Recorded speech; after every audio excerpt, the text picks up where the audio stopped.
अस्सलाम वालेकुम dear students, I am Nadia Salam, your economics teacher. Students, हमारा आज का जो लेक्चर है वो डिमांड एनालिसिस पर मबनी है। हम इस टॉपिक में डिमांड के बारे में पढ़ेंगे, डिमांड की डिफरेंट टाइप्स के बारे में पढ़ेंगे और लॉ ऑफ डिमांड को डिस्कस करेंगे। तो आइए अपने लेक्चर की तरफ चलते हैं। स्टूडेंट्स, डिमांड जिसे उर्दू में तलब कहा जाता है, दो फैक्टर्स पर मबनी होती है। डिमांड या तलब का मतलब है demand is the quantity of anything which will be bought from the market at a given price, यानी कि एक मखसूस कीमत पर आप किसी भी चीज़ की जितनी क्वांटिटी खरीदते हैं या जितनी भी क्वांटिटी तलब करते हैं उसे हम डिमांड कहते हैं। मैं रिपीट कर रही हूँ, एक गिवन प्राइस पर, एक मखसूस कीमत पर आप किसी भी कमोडिटी की जितनी क्वांटिटी खरीद लेते हैं, जितनी क्वांटिटी तलब करते हैं, उसे हम डिमांड कहते हैं। स्टूडेंट्स, डिमांड दो चीज़ों पर मबनी होती है, दो फैक्टर्स से मिलकर बनती है, एक डिज़ायर और दूसरा परचेजिंग पावर। यानी कि तलब हमेशा उसी चीज़ को किया जाता है जिसके लिए आपके पास उसे खरीदने की डिज़ायर भी हो, आपकी विलिंगनेस भी हो, ख्वाहिश भी हो, और उसके साथ साथ आपके पास उसे खरीदने की परचेजिंग पावर भी हो। मिसाल के तौर पर स्टूडेंट्स, आप एक बहुत महंगी गाड़ी खरीदना चाहते हैं, आपकी डिज़ायर है कि वो गाड़ी आपके पास हो, लेकिन आपके पास उसे खरीदने की परचेजिंग पावर नहीं है, तो फिर वो सिर्फ आपकी डिज़ायर ही रह जाएगी, ख्वाहिश ही रह जाएगी, आपकी डिमांड नहीं बनेगी। इसी तरह स्टूडेंट्स, अगर आप एक चीज़ को खरीदने की परचेजिंग पावर रखते हैं, इस्तात रखते हैं उसे खरीदने की, पर आप उसे खरीदना ही नहीं चाहते, आप उसको डिज़ायर ही नहीं करते, तो फिर आप उस चीज़ को भी डिमांड नहीं करेंगे। तो मतलब किसी को तलब करने के लिए, किसी चीज़ को खरीदने के लिए, उसे डिमांड करने के लिए आपके पास ये दोनों एलिमेंट्स होने चाहिए। आप उस चीज़ को खरीदना भी चाहते हो और आपके पास उसे खरीदने की परचेजिंग पावर भी हो। स्टूडेंट्स, अब नेक्स्ट हम टाइप्स ऑफ डिमांड को डिस्कस करेंगे कि इस डिमांड की बहुत सारी टाइप्स होती हैं, जिनमें पहली टाइप है इंडिविजुअल डिमांड, यानी कि इनफरादी तलब। इंडिविजुअल डिमांड का मतलब है किसी एक शख्स का कमोडिटी की क्वांटिटी को डिमांड करना। मतलब इनफरादी तौर पर आप अशिया की जितनी क्वांटिटी को, आप अशिया की जितनी तादाद को डिमांड करेंगे, तलब करेंगे, उसे हम क्वांटिटी डिमांडेड यानी कि इंडिविजुअल डिमांड कहेंगे। मसलन इनफरादी तौर पर मैं अगर एप्पल्स की 100 रुपये किलो प्राइस पर उसकी 2 kg या 2 किलो डिमांड करती हूँ, तो ये मेरी इंडिविजुअल डिमांड है कि मैंने इंडिविजुअल सतह पर, इनफरादी सतह पर एप्पल्स की 100 रुपीज़ प्राइस पर 2 kgs ऑफ एप्पल को डिमांड किया है। इसी तरह अगर हम इन तमाम इंडिविजुअल्स की डिमांड को प्लस कर दें या तमाम मार्केट में एप्पल्स की जितनी डिमांड है उसे प्लस कर दें, तो हमारे पास टोटल क्वांटिटी डिमांडेड आ जाएगी, जिसे हम मार्केट डिमांड कहते हैं या जिसे हम मजमूई तलब कहते हैं। तो इसका मतलब स्टूडेंट्स, इंडिविजुअल डिमांड का मतलब एक एक फर्द की अशिया की अलग अलग डिमांड, और मार्केट डिमांड का मतलब अगर आप इन तमाम इनफरादी तलब को या इन तमाम इंडिविजुअल्स की डिमांड को जमा कर दें, एग्रीगेट उनका बना लें, तो इसे हम मजमूई तलब या मार्केट डिमांड कहेंगे। Student, next type of demand है डराइव्ड डिमांड, जिसे हम माखूज तलब कहते हैं। डराइव्ड डिमांड का मतलब एक चीज़ की तलब को माखूज किया जाए, अखज़ किया जाए दूसरी चीज़ की तलब से। जैसे वुड की डिमांड डिपेंड करती है फर्नीचर की डिमांड पर, जितनी फर्नीचर की डिमांड होगी उस हिसाब से वुड की जो लकड़ी की जो डिमांड है वो चेंज हो जाएगी। ईंटों की डिमांड डिपेंड करती है बनाए जाने वाले घर की डिमांड पर या बनाई जाने वाली बिल्डिंग्स की डिमांड पर। तो इसी तरह अगर एक चीज़ की डिमांड किसी दूसरी चीज़ की डिमांड से अखज़ की जाए तो उसे हम डराइव्ड डिमांड कहते हैं। नेक्स्ट टाइप ऑफ डिमांड पे चलते हैं। Students, next type of demand है जॉइंट डिमांड या कॉम्प्लीमेंट्री डिमांड। जॉइंट डिमांड जैसे कि नाम से जाहिर है, अगर दो अशिया को एक साथ डिमांड किया जाए, या कॉम्प्लीमेंट्री डिमांड, दोनों अशिया एक दूसरे का लाजिम व मलजूम हो। अगर आप उनमें से एक चीज़ को ख़रीद ले तो आप उसे इस्तेमाल नहीं कर सकते, वो मुकम्मल नहीं हो सकती जब तक कि आप उसके साथ उसकी कॉम्प्लीमेंट्री चीज़ को ना ख़रीदें। मसलन आपने पेन को यूज़ करना है, अब पेन को इस्तेमाल करने के लिए आपको इंक को डिमांड करना पड़ेगा, तो इसका मतलब पेन और इंक की जो डिमांड है वो जॉइंट डिमांड है। आपने रैकेट ख़रीदा है, रैकेट को आपने इस्तेमाल करना है, उसे खेलना है, तो उसके लिए आपको शटल कॉक खरीदनी पड़ेगी, तो इसका मतलब रैकेट और शटल कॉक की जो डिमांड है वो एक दूसरे पे डिपेंड कर रही है, एक दूसरे को कॉम्प्लीमेंट कर रही है, इसे हम जॉइंट डिमांड कहेंगे। आपकी गाड़ी सीएनजी पे नहीं है, गाड़ी को चलाना है तो उसके लिए पेट्रोल खरीदना लाजमी है, तो इसका मतलब गाड़ी और पेट्रोल की जो डिमांड है वो जॉइंट डिमांड और कॉम्प्लीमेंट्री डिमांड होगी। Students, last type of demand है कंपोजिट या राइवल डिमांड। कंपोजिट डिमांड हम उस चीज को कहते हैं, उस चीज की तलब को कहते हैं जो चीज मुख्तलिफ जगह पर इस्तेमाल की जाए। मसलन बिजली की डिमांड, अब बिजली या इलेक्ट्रिसिटी को आप मुख्तलिफ जगह पर इस्तेमाल कर सकते हैं, मुख्तलिफ चीज़ों को चलाने के लिए इस्तेमाल कर सकते हैं, तो हर जगह की जो डिमांड है वो दूसरी जगह की डिमांड से राइवल रखेगी, यानी कि रिवलरी रखेगी, कि एक चीज़ को आप मुख्तलिफ जगह पर डिमांड इस्तेमाल कर सकते हैं, उसकी डिमांड मुख्तलिफ जगह के लिए की जाती है, तो इन तमाम जहां जहां पर उसे इस्तेमाल किया जाता है, इन तमाम इस्तेमाल को, इन तमाम डिमांड्स को अगर आप ऐड कर लें, जमा कर लें, तो उसे हम कंपोजिट डिमांड या राइवल डिमांड कहेंगे। इसी तरह डिमांड फॉर लैंड है। लैंड एक ऐसी चीज़ है जिसको मुख्तलिफ पर्पसेस के लिए, मुख्तलिफ मकासद के लिए, मुख्तलिफ जगह पर इस्तेमाल किया जा सकता है, तो जो डिमांड फॉर लैंड है वो कंपोजिट डिमांड है। अब ज़रा स्टूडेंट्स हम चलते हैं अपने नेक्स्ट टॉपिक की तरफ, जो कि है कानून तलब या तलब का कानून, लॉ ऑफ डिमांड। हमने ये देखा कि डिमांड दो चीज़ों से मिलकर बनती है, एक डिज़ायर और एक परचेजिंग पावर। अब ज़रा स्टूडेंट्स ये देखते हैं कि ये जो तलब है, ये जो डिमांड है, ये किस किस फैक्टर पे डिपेंड करती है। अगर आप स्टूडेंट इसका फंक्शन देखें, ये लिखा गया है quantity demanded is a function of, यानी कि ये एफ फंक्शन को शो कर रहा है, और फंक्शन के इस साइड पर ब्रैकेट में मैंने वो तमाम वेरिएबल्स लिखे हैं जिन पर तलब डिपेंड करती है, और इस साइड पर मैंने डिमांड लिखा है कि डिमांड किस किस चीज़ पर डिपेंड करती है और किस किस फैक्टर के चेंज हो जाने से वो चेंज हो सकती है।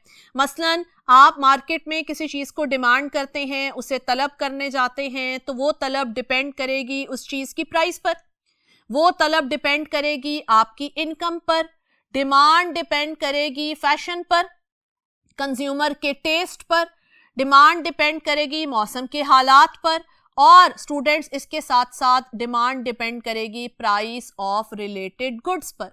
प्राइस ऑफ रिलेटेड गुड्स का मतलब कि जिस चीज़ को आप डिमांड करने जा रहे हैं उसके अलावा मार्केट में जो भी चीज़ें अवेलेबल हैं उनकी कीमतों को भी आप मद्देनज़र रखेंगे। इसके अलावा भी डिमांड और भी बहुत सारे फैक्टर्स पे डिपेंड कर सकती है, तो इसका मतलब डिमांड या क्वांटिटी डिमांडेड बहुत सारे फैक्टर्स पे डिपेंड करती है, और इन फैक्टर्स में से किसी एक फैक्टर के चेंज हो जाने से डिमांड चेंज हो सकती है। मसलन स्टूडेंट्स, अगर प्राइस में कोई चेंज आए तो डिमांड बढ़ भी सकती है, कम भी हो सकती है। आपकी इनकम में कोई चेंज आए, डिमांड ज्यादा भी हो सकती है, कम भी हो सकती है। मौसम तब्दील हो जाए, तलब में इजाफा भी हो जाएगा, उसमें हो सकता है कमी आ जाए। फैशन में कोई चेंज आ जाए, डिमांड कम या ज्यादा हो सकती है। इसी तरह मुतबादिल अशिया की कीमतों में कोई चेंज आ जाए तो उस चीज़ की डिमांड में कमी या इजाफा हो सकता है। तो इसका मतलब डिमांड बहुत सारे फैक्टर्स पे डिपेंड कर रही है, और इन तमाम फैक्टर्स में से किसी एक के चेंज हो जाने से डिमांड चेंज हो सकती है। हमने स्टूडेंट्स लॉ ऑफ डिमांड पढ़ना है। लॉ ऑफ डिमांड में हमने सिर्फ और सिर्फ प्राइस और डिमांड का रिलेशनशिप देखना है, हमने सिर्फ और सिर्फ कीमत और तलब का रिलेशनशिप देखना है। तो हमने अगर सिर्फ प्राइस और डिमांड का रिलेशनशिप देखना है तो उसके लिए हमें प्राइस के अलावा जितने भी अदर फैक्टर्स मौजूद हैं इस इक्वेशन में उन्हें कांस्टेंट अज्यूम करना पड़ेगा, यानी कि उन्हें अदर थिंग्स कंसिडर करना पड़ेगा, जिन्हें हम कहते हैं other things remaining the same if other factors kept constant, if other things do not change, यानी कि अगर हम इन तमाम अदर फैक्टर्स को कांस्टेंट कर दे, हम इन तमाम प्राइस के अलावा जितने फैक्टर्स हैं उन्हें हम कांस्टेंट कर दें। ये जो मैंने ऊपर डैश लगाया है स्टूडेंट्स, ये डैश कांस्टेंट का साइन होता है कि अगर हम इन तमाम फैक्टर्स को कांस्टेंट अज्यूम कर लें तो फिर डिमांड सिर्फ और सिर्फ प्राइस पे डिपेंड करेगी, डिमांड सिर्फ और सिर्फ उस चीज की कीमत पे डिपेंड करेगी। और स्टूडेंट्स, प्रोडक्ट की कीमत और उसकी तलब का इन्वर्स रिलेशनशिप पाया जाता है, यानी कि मार्केट में जब अशिया की कीमतें बढ़ती हैं तो उनकी डिमांड कम हो जाती है, जब उनकी कीमत कम होती है यानी कि जब चीज़ें सस्ती होती हैं तो उनकी तलब में इजाफा हो जाता है, उनकी डिमांड बढ़ जाती है। स्टूडेंट, इस इन्वर्स रिलेशनशिप को हम लॉ ऑफ डिमांड कहते हैं, यानी कि इस इन्वर्स रिलेशनशिप को हम तलब का कानून कहते हैं। मैंने आपको ये बताया कि कीमत और तलब में एक इन्वर्स रिलेशनशिप, एक नेगेटिव रिलेशनशिप पाया जाता है। जब कीमत बढ़ती है तो अशिया की क्वांटिटी डिमांडेड कम हो जाती है। इसको हम दूसरे अल्फाज में ये भी कह सकते हैं कि जब कीमत बढ़ती है तो डिमांड सुकड़ जाती है, तलब सुकड़ जाती है, जिसे हम कॉन्ट्रैक्शन इन डिमांड भी कह सकते हैं। जब किसी चीज़ की कीमत कम होती है उसकी डिमांड में इजाफा हो जाता है, उसकी तलब बढ़ जाती है, जिसे हम डिमांड का फैलना या एक्सपेंशन इन डिमांड भी कह सकते हैं। तो स्टूडेंट, इसका मतलब लॉ ऑफ डिमांड ये कहता है कि जब चीज़ें मार्केट में सस्ती हो जाएं तो उनकी तलब फैल जाती है, बढ़ जाती है, और जब वो महंगी हो जाए, उनकी कीमत बढ़ जाए तो उनकी डिमांड कम हो जाती है, कॉन्ट्रैक्ट हो जाती है, सुकड़ जाती है। इसी लॉ ऑफ डिमांड की अब डेफिनेशन या स्टेटमेंट की तरफ आते हैं। स्टूडेंट, इस लॉ ऑफ डिमांड की स्टेटमेंट मार्शल के अल्फाज में है, if other things remaining the same when price decreases of any commodity its quantity demanded increases और expands, and when price increases its quantity demanded decreases और contracts. मैं इसको repeat कर रही हूं। If other things remaining the same when price decreases of any commodity its quantity demanded increases or expands, and when price increases its quantity demanded decreases or contracts। मतलब if other things remaining the same, students, इसका वही मतलब है कि अगर हम बाकी सारे फैक्टर्स को कांस्टेंट अज्यूम कर लें, हम अदर थिंग्स को सेम रहने दें, हम अपनी शराइत को कायम रखें, अपनी अजम्पशंस पर बेस करें, तो फिर ये लॉ कहता है कि जब किसी भी चीज़ की कीमत कम होगी उसकी तलब में इजाफा हो जाएगा या उसकी डिमांड एक्सपैंड हो जाएगी, और जब कीमत बढ़ेगी तो उसकी डिमांड कम हो जाएगी या उसकी तलब सुकड़ जाएगी, क्वांटिटी डिमांडेड कम हो जाएगी। स्टूडेंट, इसी इन्वर्स रिलेशनशिप को अब हम एक टेबल की शक्ल में शो करते हैं। टेबल में हम दो चीज़ों को शो करेंगे, एक कमोडिटी की प्राइस और एक उस कमोडिटी की क्वांटिटी डिमांडेड। अगर आप टेबल देखें तो टेबल में प्राइस ऑफ कमोडिटी, जिसे रुपीस में लिया गया है, और उसकी क्वांटिटी डिमांडेड, कोई भी वैल्यूज आप अज्यूम कर सकते हैं। मैंने यहाँ प्राइस की वैल्यूज अज्यूम की हैं 2, 4, 6, 8, 10, यानी कि स्टूडेंट्स प्राइस को मैंने इंक्रीज करके दिखाया है, और डेफिनेटली जब प्राइस बढ़ेगी तो डिमांड कम होकर 100, 80, 60, 40 और 20 पे जाती जाएगी, यानी कि जैसे जैसे कीमत बढ़ती जाएगी डिमांड में कमी होती जाएगी। स्टूडेंट, आप इसके ऑपोजिट टेबल भी बना सकते हैं। आपने रिलेशनशिप को इन्वर्स शो करके दिखाना है। मैंने यहाँ प्राइस को बढ़ाकर डिमांड को कम किया है, आप प्राइस को कम करके डिमांड को बढ़ा भी सकते हैं, यानी कि इसके ऑपोजिट टेबल भी ड्रॉ कर सकते हैं। आप यहाँ 10, 8, 6, 4, 2 ले सकते हैं और जब प्राइस 10,8,6,4,2 होगी तो मतलब प्राइस कम होती जाएगी तो डिमांड बढ़ती जाएगी, तो डिमांड 20, 40, 60, 80 और 100 पे जा सकती है। आपने बस इस बात का ध्यान रखना है टेबल बनाते हुए, स्टूडेंट्स के रिलेशनशिप इनवर्स होना चाहिए। प्राइस को बढ़ाया है तो क्वांटिटी डिमांडेड को कम शो करना है, प्राइस को कम किया है तो क्वांटिटी डिमांडेड को आपने इंक्रीज करना है। स्टूडेंट्स टेबल की तरफ देखिए, टेबल में आप देख रहे हैं कि प्राइस इंक्रीज होती जा रही है और क्वांटिटी डिमांडेड कम होती जा रही है। अगर हम 100 से 20 की तरफ एरो लगाएं तो इसका मतलब डिमांड कम होकर 100 से 20 पर आ गई, जिसे हम कॉन्ट्रैक्शन इन डिमांड कहेंगे। और अगर हम एरो ऑपोजिट डायरेक्शन में लगाते हैं तो इसका मतलब प्राइस कम होकर 10 से 2 पर आ गई और डिमांड बढ़कर 20 से 100 पे चली गई, जिसे हम स्टूडेंट तलब का फैलना या एक्सपेंशन ऑफ डिमांड कहेंगे। तो मतलब एक ही टेबल में आप इन दोनों चीजों को शो कर सकते हैं कि कीमत के बढ़ने से तलब सुकड़ती है और कीमत के कम होने से तलब फैल जाती है, यानी कि when price increases demand contracts and when price decreases demand will expand. Price के बढ़ने से डिमांड में कमी हो जाती है और प्राइस के कम होने से डिमांड में इजाफा हो जाता है। अब स्टूडेंट्स इसके ग्राफ को ड्रॉ करते हैं। जो टेबल हमने बनाया है इस टेबल से इसका ग्राफ बनाते हैं। यहां पर स्टूडेंट्स इसका ग्राफ ड्रॉ करते हैं। मैंने एक्सेस ड्रॉ किए हुए हैं, आप देख सकते हैं। एक्स एक्सिस पर हमने क्वांटिटी डिमांडेड का वेरिएबल लिया है और वाई एक्सिस पर हमने प्राइस का वेरिएबल लिया है, प्राइस को शो करेंगे। मैंने आपको जैसे पहले लेक्चर्स में बताया था कि इकोनॉमिक्स में ऐसा कोई हार्ड एंड फास्ट रूल नहीं है कि इंडिपेंडेंट वेरिएबल एक्स एक्सिस पे हो या डिपेंडेंट वेरिएबल वाई एक्सिस पे हो। हमने जिस चीज जो क्वांटिटी जो वेरिएबल क्वांटिटी को शो करता है, नॉर्मली हम इकोनॉमिक्स में उसे एक्स एक्सिस पर ले लेते हैं। तो क्वांटिटी डिमांडेड एक्स एक्सिस पर आ गया और प्राइस वाई एक्सिस पर आ गई। अब जरा टेबल के मुताबिक ग्राफ ड्रॉ करते हैं।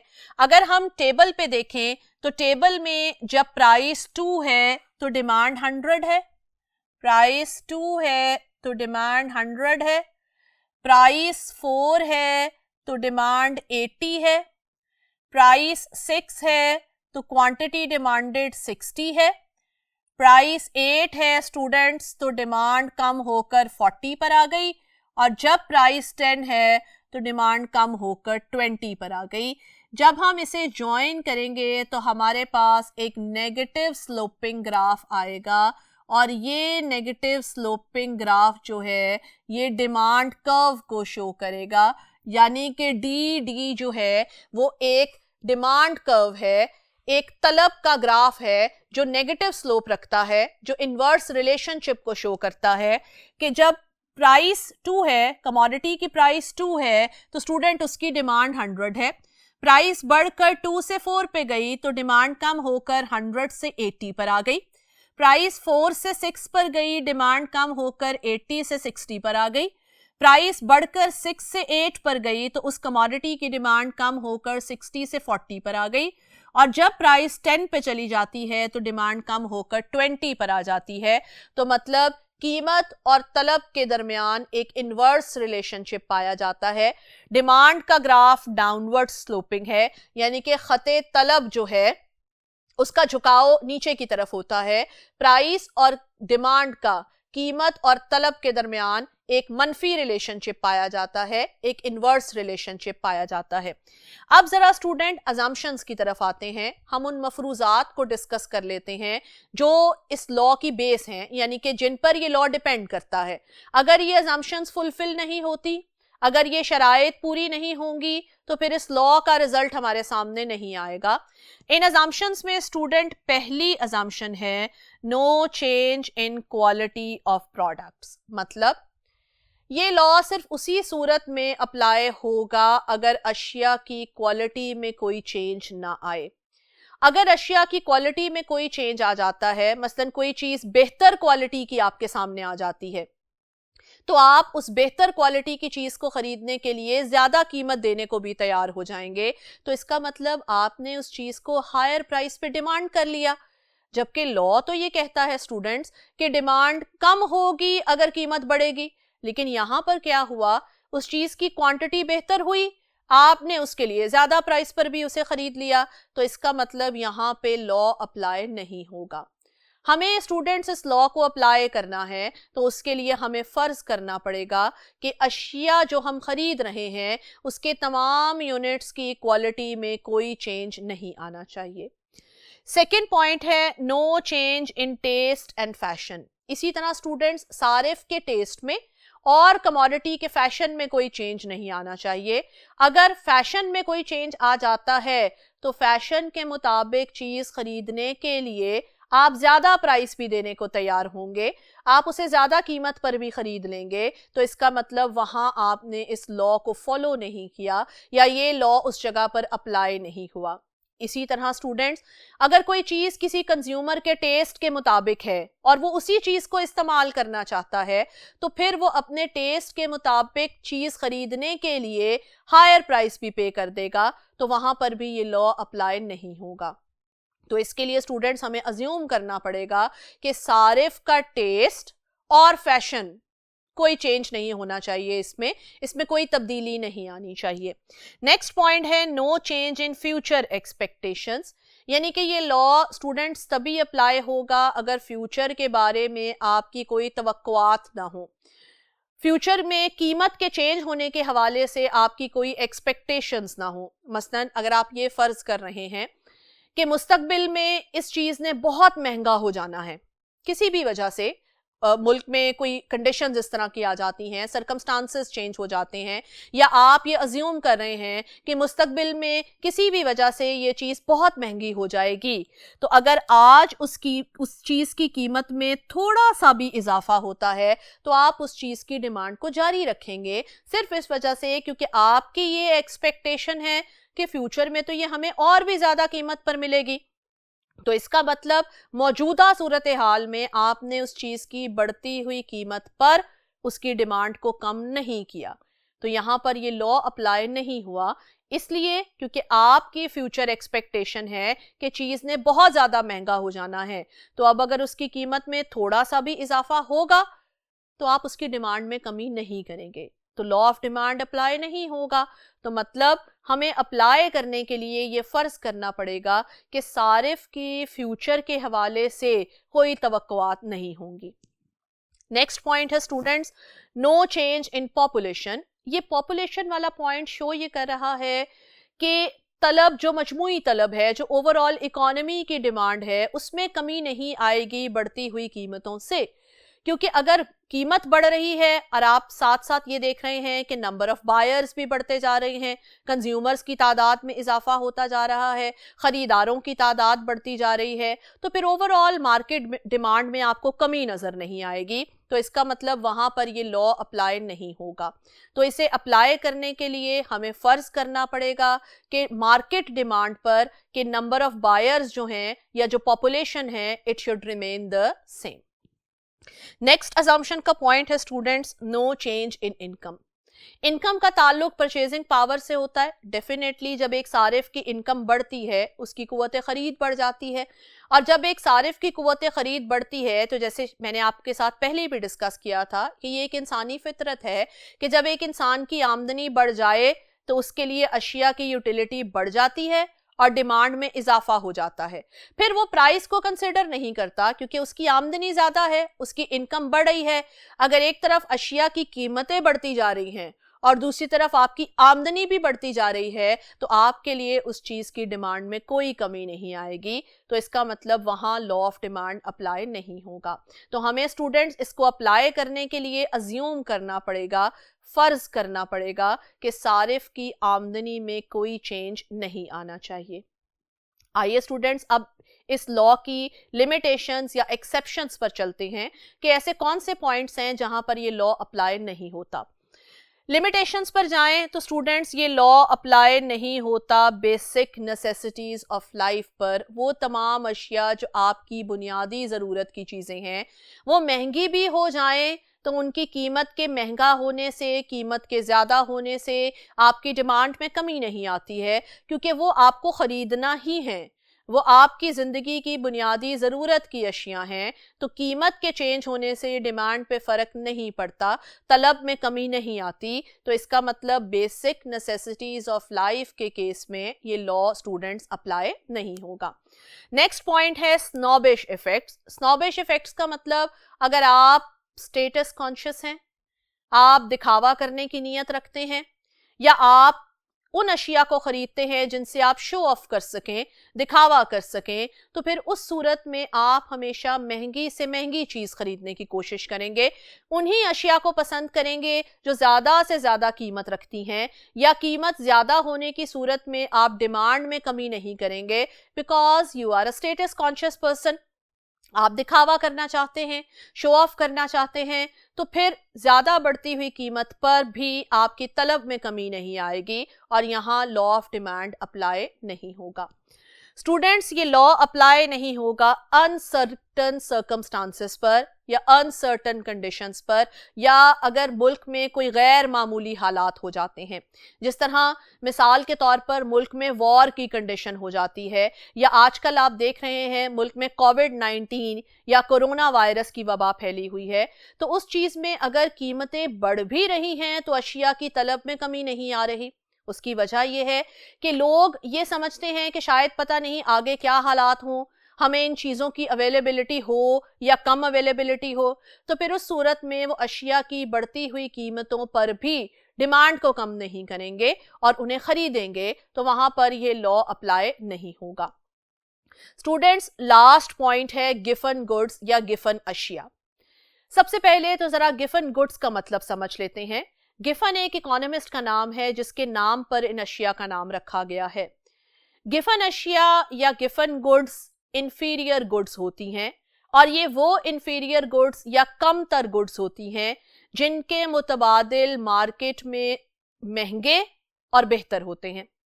मैं दोहरा रही हूं, गिफन अशिया, गिफन गुड्स वो गुड्स हैं जिनके मुतबादिल मार्केट में उनसे महंगे और उनसे सुपीरियर या उनसे बेहतर होते हैं।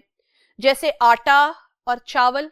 आटा एक गिफन गुड है, उसका जो मुतबादिल है, जो उसका सब्स्टिट्यूट है, वो चावल है।